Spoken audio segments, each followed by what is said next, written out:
The pandemic of COVID-19 has raised some concern among pet owners. Some fear that they could pass the virus to their animals.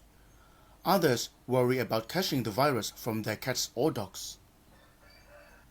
Now, a study by Harbin Veterinary Research Institute in China shows cats can be infected by COVID-19 and they can transmit it to other cats.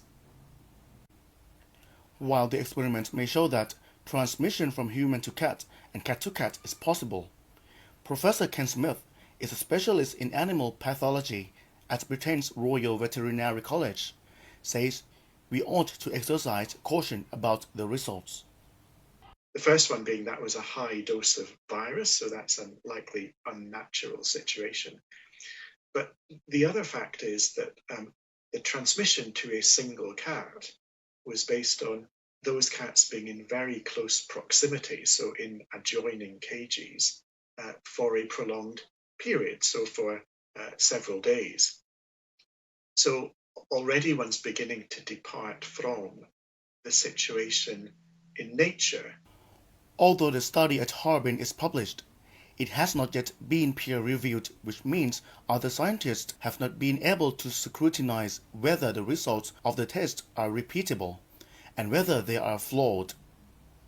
I would be very, very cautious indeed about over-interpreting the transmissibility of that virus from cat to cat on the basis of an experimental study. That there's no evidence at all in natural infections of cats, which are very rare indeed, that those infections can be transmitted cat to cat.